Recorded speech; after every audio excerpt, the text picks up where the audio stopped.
kan. Oh, berarti ada lah mantan yang kemudian ada. Kalau mantan nggak ada.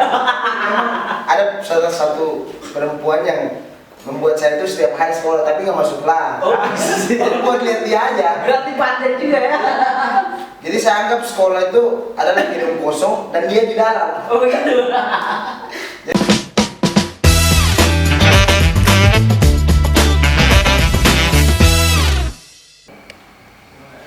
Oke, selamat datang di podcast Posisi. Hari ini saya WA Mas Bandi buat kita ngobrol-ngobrol terkait dengan perjalanan kehidupan beliau.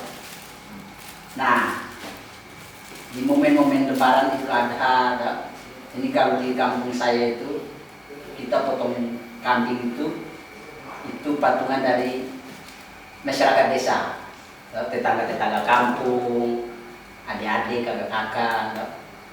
Nah itu kalau di kampung saya. Nah, bagaimana di kampung Bandi di momen-momen Idul Adha itu apa yang masyarakat desa lakukan menjemput momen-momen Idul Adha? Ya, mereka melakukan salah satu tarian. Sebenarnya tarian itu sangat identik dengan adat saya di sana. Ya, namanya tarian Sambra. Sandra. Nah kalau di kampung saya itu ini, kalau nggak menari disebutnya cakalele. Nah cakalele itu ada yang main pakai pipa atau pakai apa namanya alat musik gendang. Nah, kalau sebutannya gendang, kalau di sana sebutannya pipa. Nah itu. Nah tapi bicara ke situ. Ada momen-momen yang ingin Mas Bandi ulang nggak di masa-masa SD atau SMA atau SMP saat-saat di kampung? Ya, ingin saya ulang paling kembali ke nuansa-nuansa kampung aja. Oh, kembali ke masa-masa. Oh itu yang paling setiap orang rindukan. Momen-momen itulah yang Iya. setiap anak rantau rindukan. Iya. Tapi ngomong nih, di kampung Mas Bandi itu sekolah SD, SMP ada? Ada? Di satu kampung? Ada. SMA juga? Kalau SMA di kampung yang berbeda. Oh di kampung berbeda? Ya, tapi masih satu daratan.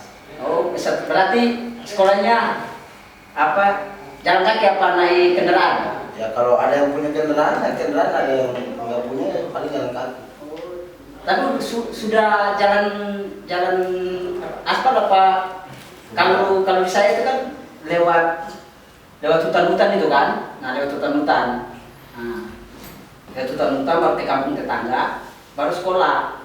Kalau SMP, tapi kalau SD ada di kampung. Ya kalau SD itu di kampung, kalau saya SMP di kecamatan, jadi beda pulau. Oh sudah beda pulau? Iya. Berarti SMP sekolah di kecamatan sudah jauh dari kampung halaman tuh, udah lewat beberapa kampung.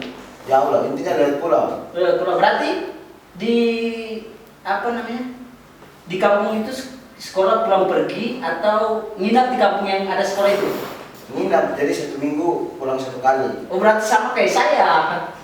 Saya itu pulaunya berdekatan, nah, sekitaran 3-4 kilo menyeberang, tapi kita sering dayung pakai, kalau bahasanya itu sampan, kalau nggak kole-kole. Oh iya. Dan ada momen-momen lucu lah, lucu tapi sedih. iya, memang itu momen lucu atau sedih. Momen-momen perjuangan juga kan di masa-masa SMA. Iya. Nah, tapi Mas Bandi di masa-masa SMA ada nggak apa cewek yang satu cewek yang menjadi ketertarikan kita untuk bersemangat begitu? Kalau di saya itu ada, ya. Jadi ada toko-toko Cina di sana itu, mereka memperkerjakan anak-anak yang masih sekolah SMP, SMA untuk pelayan di dalam toko gitu. Jadi siapa yang mau datang belanja, siapa yang mau datang jual hasil pala cengkeh, nah itu mereka layani. Nah waktu masa-masa kita itu, mereka itu sebagai apa namanya, kita sebut bunga desa lah, untuk rajin ke sekolah, itu.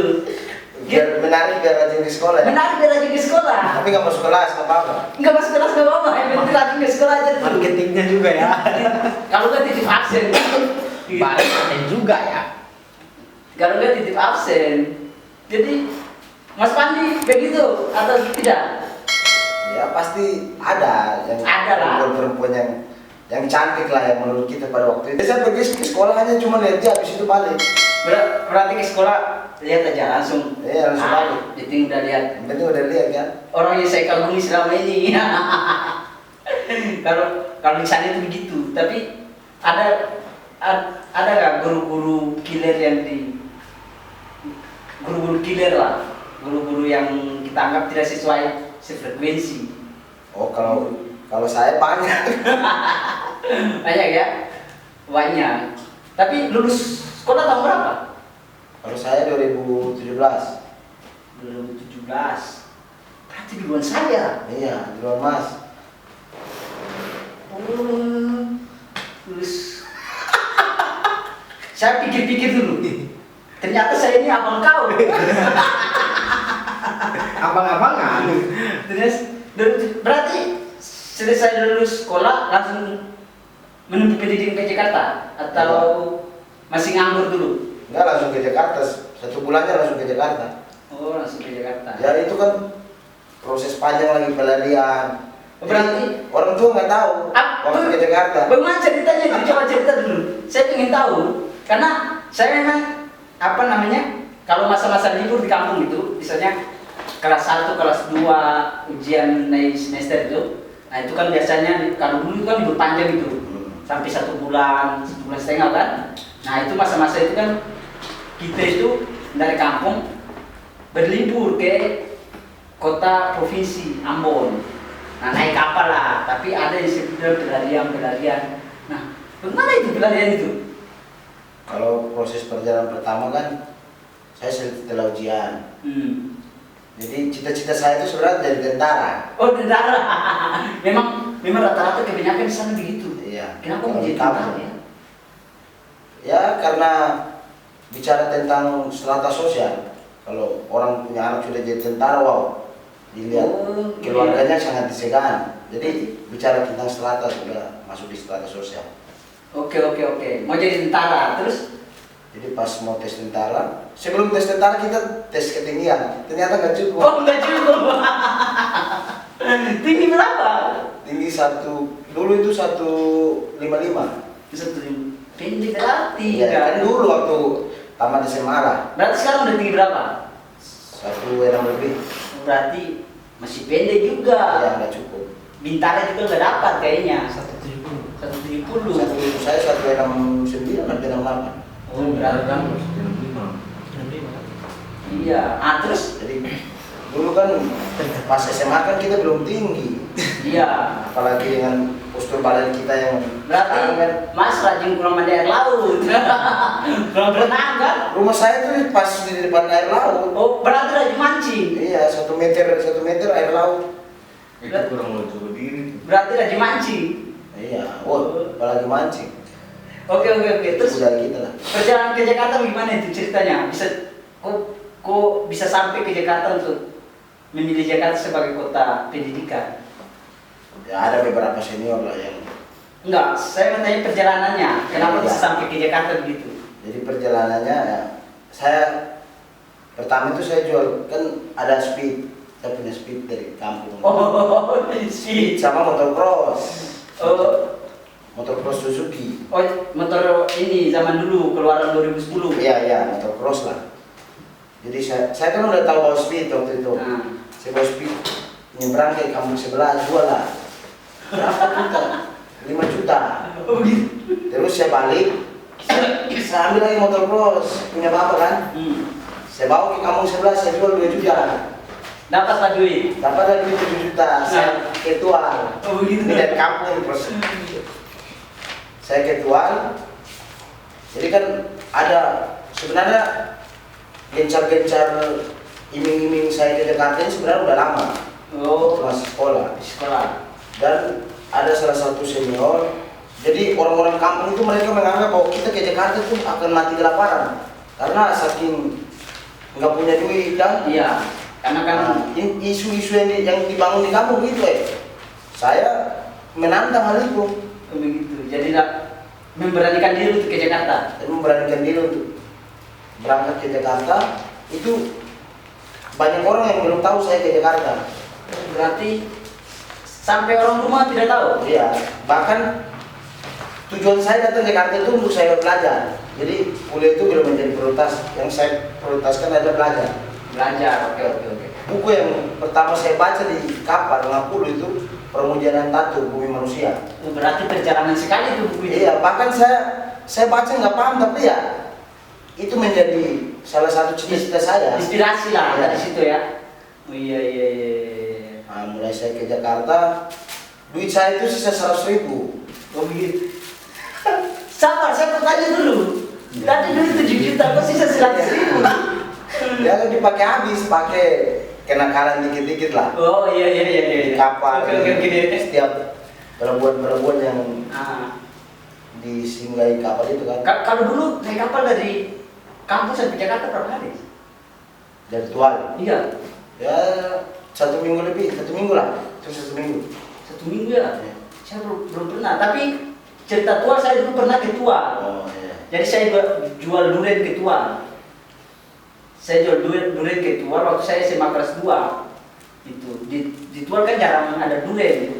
Hah? Saya jual ke sana. Tapi bagus juga saya lihat di sana. Tapi saya belum pernah sampai tinggal berlama-lama. Itu. Oke, jadi bagaimana sampai naik kapal sisa duit 100.000? Nah, saya naik taksi dari Priok kan. Oh jadi susah sampai Jakarta nih? Udah sampai Jadi Jakarta. sisa duit 100.000? Iya. Ah. Duit 100.000 saya naik taksi ke salah satu tempat namanya itu Cilosari. Oh jadi Itu persinggahan pertama saya di persingan pertama di situ. Jakarta. Ah. Itu di Cilosari setelah dari Priok. Oke. Jadi ada salah satu kamar kosong, saya titipkan data saya di situ. Tunggu, saya nanya dulu. Dari Tual naik kapal 7 hari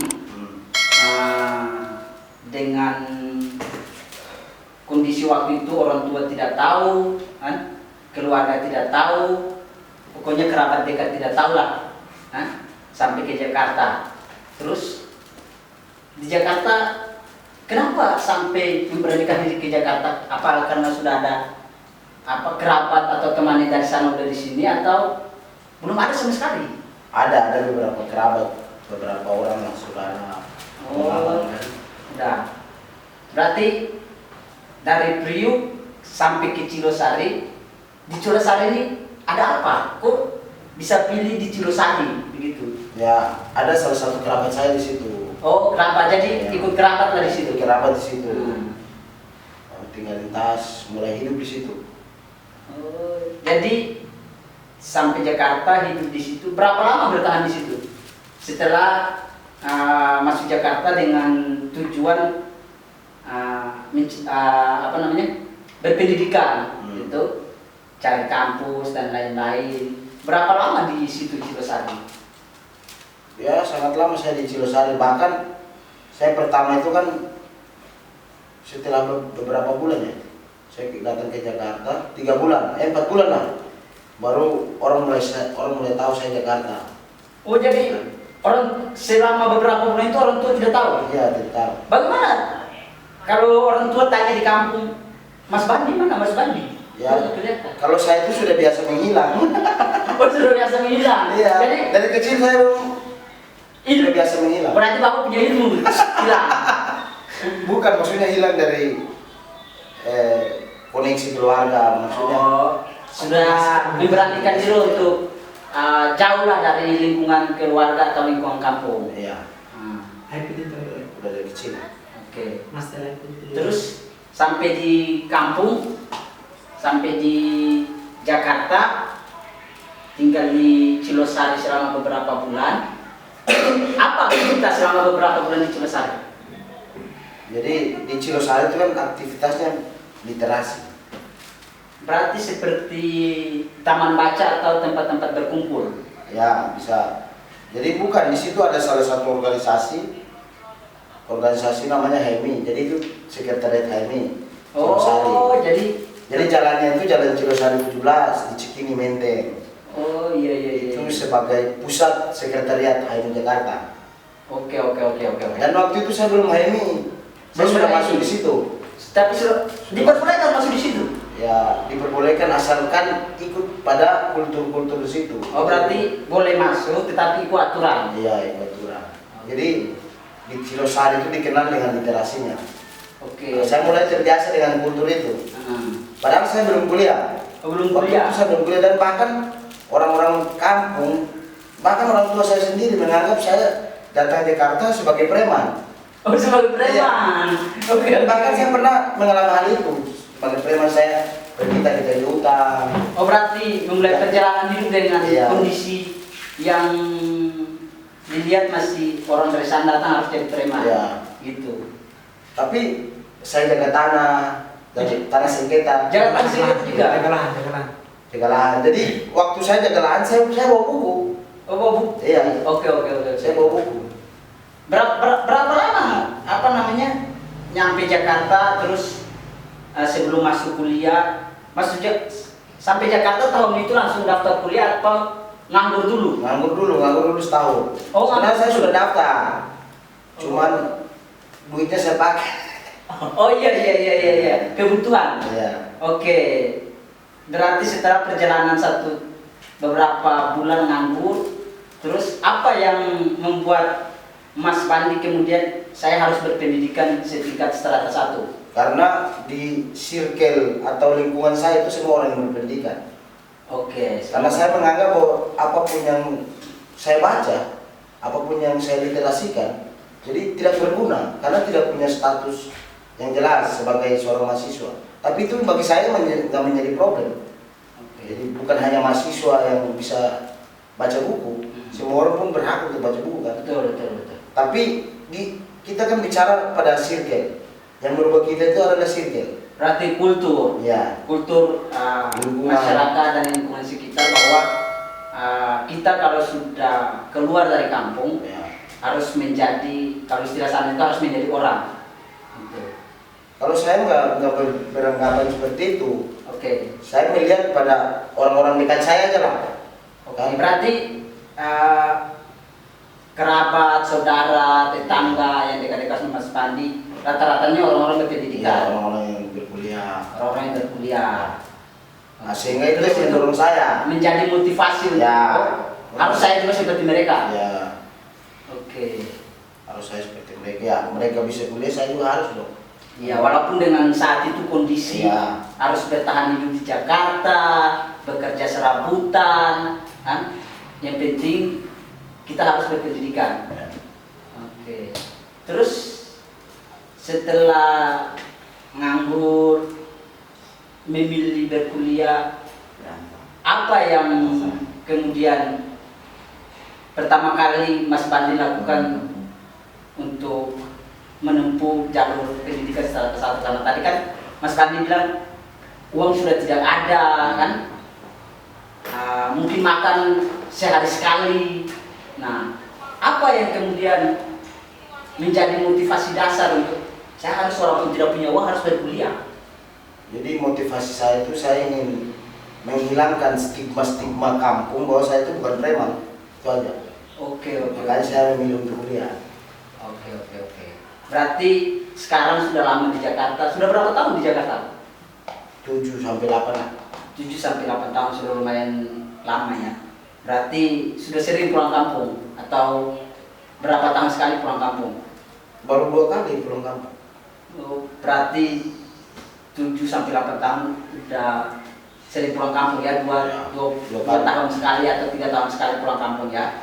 Tapi lama juga kalau pulang kampung selama itu. Karena begini, kalau saya dulu setelah selesai lulus kuliah, saya ditawarkan untuk orang tua, nggak usah kuliah jauh-jauh, kuliah dekat-dekat aja biar bisa pulang kampung.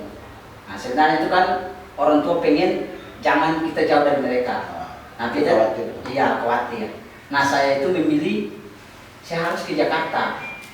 Bahkan orang tua bilang nggak usah ke Jakarta, kuliah aja di kota kabupaten, kuliah aja di kota provinsi. Tapi lucunya saya bilang begini, kalau saya kuliah di kota kabupaten, nanti saya waktu belum libur saya udah sampai di kampung, udah kuliah kan. Apalagi transportasi kan ke dari lebih cepat kan, 1 minggu 1 kali atau 1 minggu 2 kali itu sudah ada kan. Nah sehingga saya bilang kayaknya harus jauh nih, sedikit jauh dari orang tua. Apakah itu juga menjadi pemikiran Mas Bandi waktu itu? Kalau pemikiran awal bukan itu. Tapi intinya harus nyampe ke Jakarta. Ya, nyampe ke Jakarta. Saya suka hal-hal yang menantang. Berarti Karena mereka menganggap, oh Jakarta harus ke sana, kita mati kelaparan. Oh saya suka begitu-begitu. begitu. Berarti ada yang bilang Jakarta itu lebih keras daripada, orang lebih kejam daripada ibu. Iya. Itu bohong itu. Oh, itu bohong apa benaran? Ya benar. Benar ya. Ya tapi tergantung kita, bisa nggak kita Bertahan hidup. mengkondisikan situasi-situasi seperti itu. Iya, bertahan hidup di Jakarta. Karena kan di Jakarta ini kan situasi kondisi Jakarta kan tidak seperti situasi kondisi di daerah-daerah. Semua orang ada di Jakarta. Siapa yang bisa bertahan hidup di Jakarta? Siapa yang bisa menempuh pendidikan di Jakarta? Kan? Nah, pertanyaan selanjutnya, Mas Bandi sudah lama di Jakarta, sudah bertahun-tahun lah istilahnya. Nah, terus berkuliah, berorganisasi. Apa perjalanan yang berkesan selama melihat perjalanan dari semasa SMA sampai sekarang ini, apa yang berkesan gitu?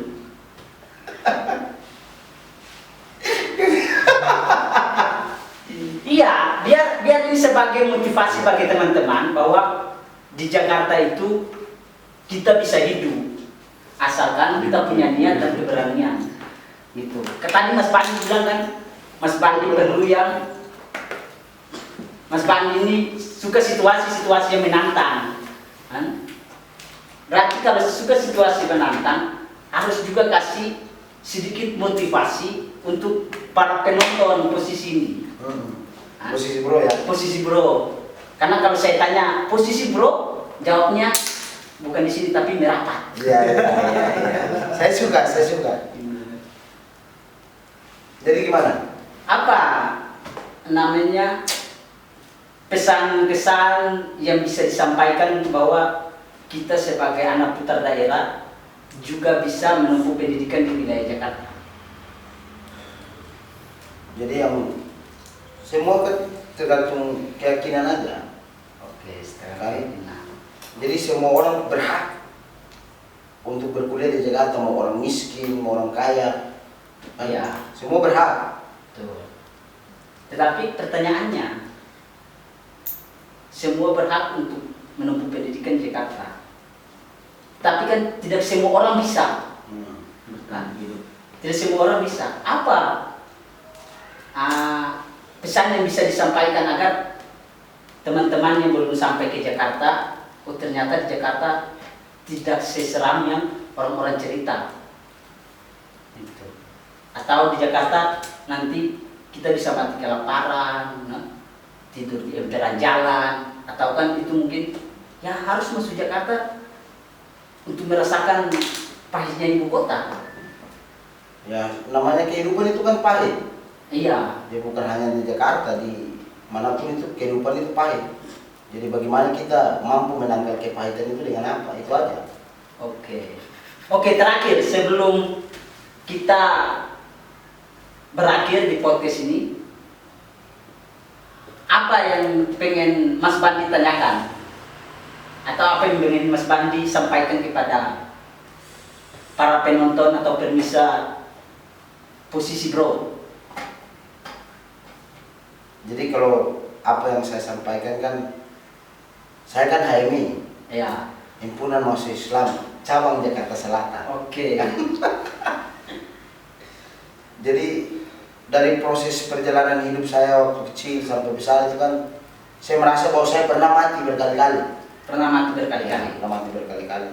Ketika saya dihadapkan dengan salah satu organisasi yang menurut saya sangat unik, kan? Unik. Oke. Itu himpunan mahasiswa Islam menghidupkan saya kembali pada kehidupan yang nyata. Ya, berarti Bahwa kehidupan yang sesungguhnya itu bukan kita hanya mengalami kesengsaraan, penderitaan, tapi kehidupan sesungguhnya adalah bagaimana kita berilmu. Itu aja. oke, berarti